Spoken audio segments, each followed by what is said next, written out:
Coronavirus au Royaume-Uni, les plus grosses fortunes ont perdu de l'argent pour la première fois en plus de 10 ans.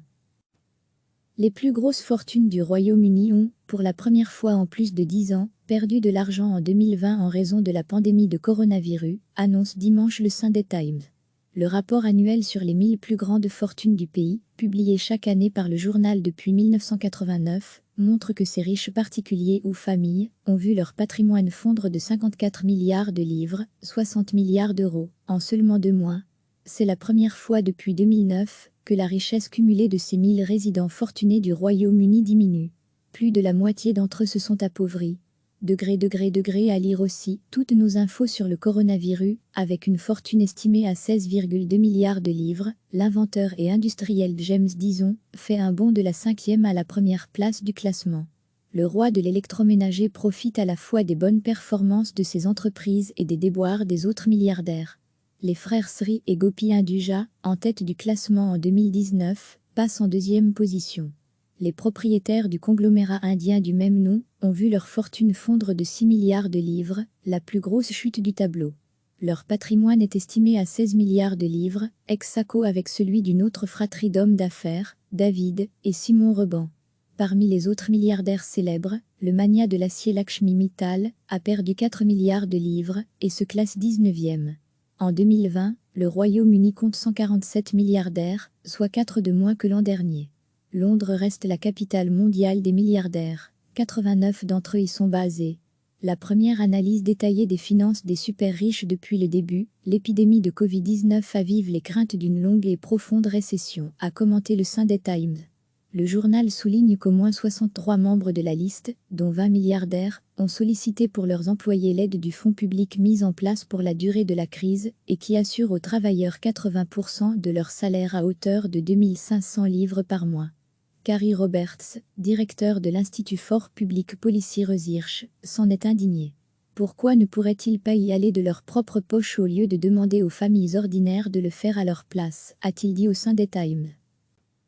Les plus grosses fortunes du Royaume-Uni ont, pour la première fois en plus de 10 ans, perdu de l'argent en 2020 en raison de la pandémie de coronavirus, annonce dimanche le Sunday Times.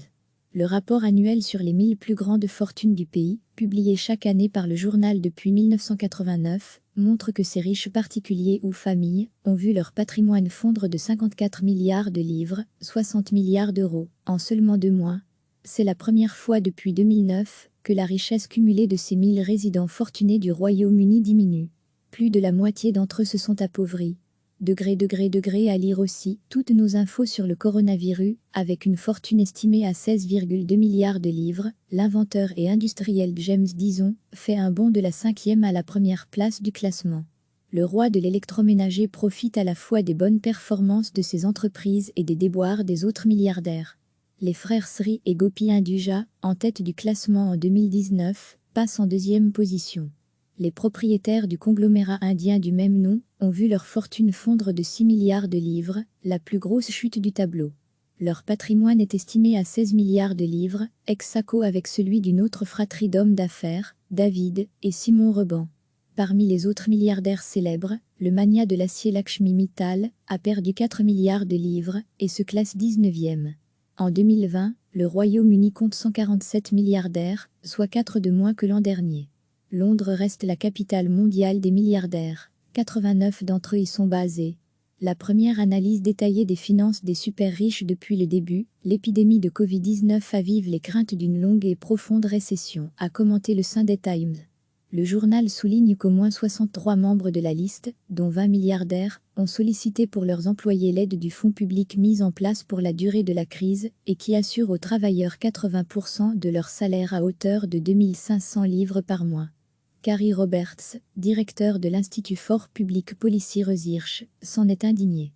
Pourquoi ne pourraient-ils pas y aller de leur propre poche au lieu de demander aux familles ordinaires de le faire à leur place, a-t-il dit au Sunday Times. Cliquez sur s'abonner pour recevoir les dernières nouvelles.